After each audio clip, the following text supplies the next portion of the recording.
Hello guys! Good morning! Welcome to another sweet day with Ann Sweetco. Few days ago, I received a message from a friend that he is requesting for a birthday cake. Itong friend ko ay isa ring client. Dati pa, nung nagsisimula pa lang ako mag-accept ng mga cake orders, nagpapagawa siya ng mga customized cakes and cupcakes, especially pag may occasion. So, just in time, dahil nasa new normal na tayo, so I accepted the order. And I feel so happy kasi kahit quarantine, and sweet ko pa rin ang choice nila. Ang request ni client ay isang simpleng birthday cake. Isang plain cheesecake. And tamang-tama dahil meron na tayong nagawang tutorial on how to make a cheesecake. Pag hindi nyo pa napanood yung video na yon, I will put the link below. And after this video, you can watch. Kasi sa video na to, I explained thoroughly the step-by-step on how to make soft, creamy, and crack-free na cheesecake. So, I will use the same recipe. I will do the same steps. But at the end of this video, we will also do some decorating. So, let's start. Let's prepare our ingredients. The crust, we have 1 1/2 cup of graham, 1/3 cup of melted butter, 3 tablespoons of granulated sugar.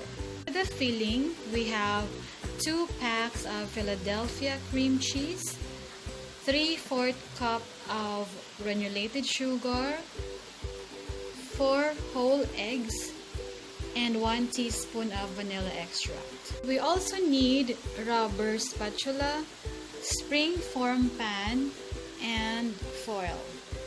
First, we'll do the crust. Combine first the graham and the sugar. Add the melted butter.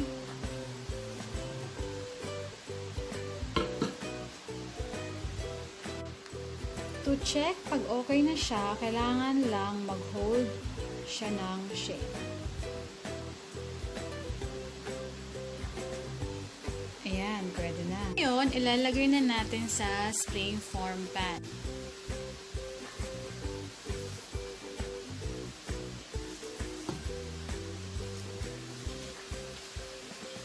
Pwedeng idiin by hand or you can also use spatula. Remember the tips that I've shared from our first cheesecake tutorial on how to make a soft, creamy, and crack-free cheesecake? Let's recall. First, we need to always pre-bake the crust. I have preheated my oven to 180 degrees Celsius and we will bake this for 5 minutes. Next is we will do the cheesecake filling. Remember our tip number 2, which is the ingredients should be at room temperature so that it will take less time to incorporate the ingredients. We don't want to over mix our ingredients, which will be our tip number 3. Do not over mix. So let's start with the Philadelphia cream cheese.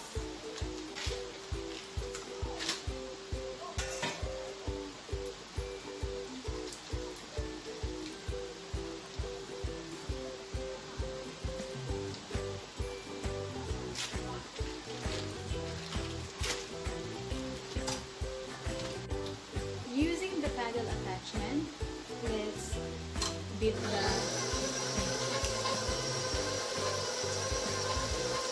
Now let's add the sugar.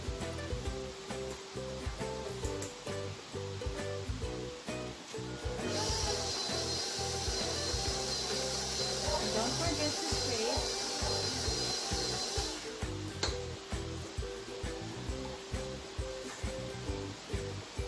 And then, one at a time, add the eggs.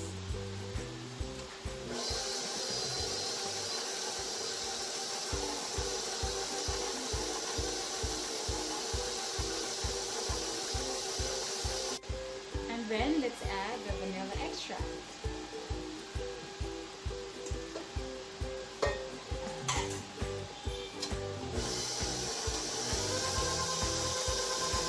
Just enough na mahalo yung ating mga ingredients. We don't want it to be overmixed kasi mag-incorporate siya ng air which will cause the cheesecake to rise during baking, but it will collapse when it is cooling down. So that's our tip number 3, do not overmix. Ito na yung ating pre-baked na crust and yung ating mixture. So ilalagay na natin.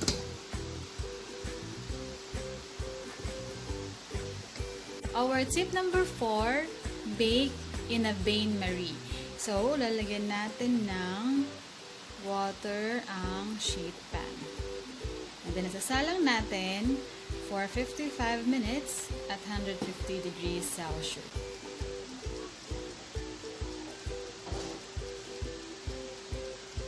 Ngayon, nakasalang na ang ating cheesecake. Though nakaset siya sa timer na 55 minutes, titingnan pa rin natin kasi baka ma-overbake. At yun ang ating tip number 5, do not overbake. For 55 minutes, check na natin. Number 6, let it cool in the oven. Which means, let the cheesecake in the oven and the door halfway open like this. So it will cool down slowly. But like after an hour, you can put it in the fridge. So ayan, ito na yung ating cheesecake na malamig na. We will transfer this now to the cake board para ma-decorate na natin. Ito na ang ating cheesecake. Ililipat na natin sa cake board. So first, i-remove muna natin sa spring form pan. And don't forget na padaanan ng knife yung gilid ng ating pan para mas madali ma-remove ang spring form pan.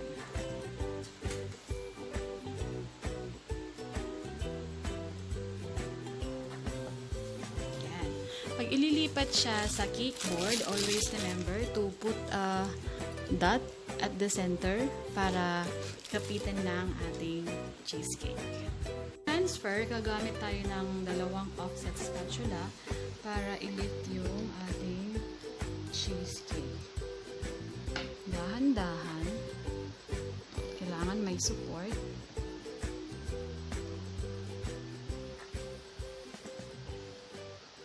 Then, to the middle of the cake board. Yan.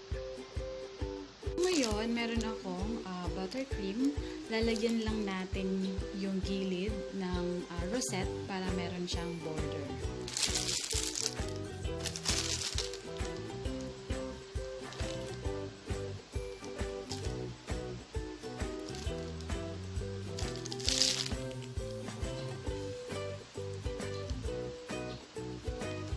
Meron tayong edible sprinkles. Ilalagay natin doon sa ibabaw ng rosette.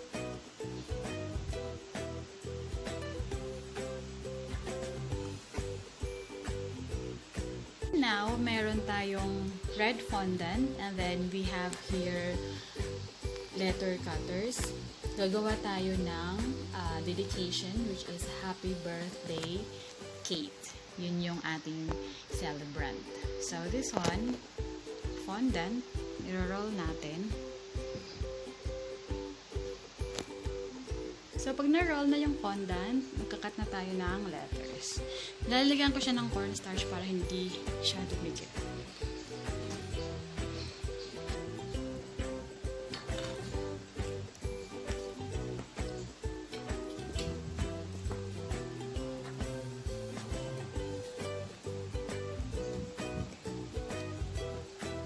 Ito na yung ating mga letters. So, lalagay na natin siya sa cake.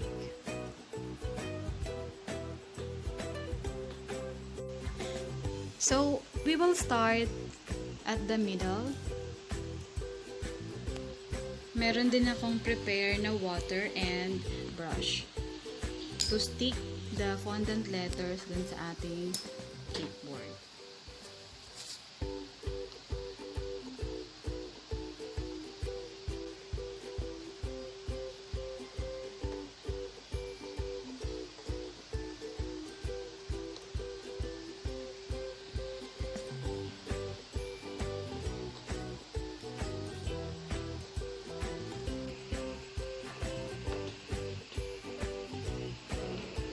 finally, lalagay natin ang name ng celebrant. Si Kate. Happy birthday, Kate! This is for you.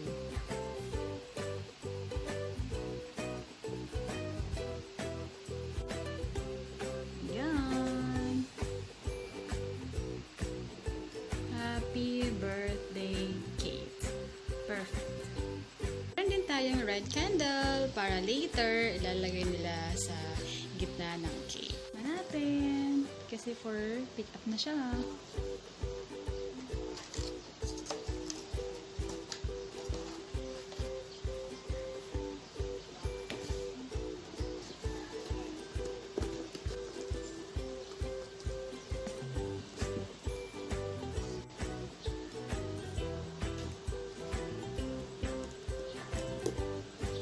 Thank you so much, Ed and Kate Raule, for this request.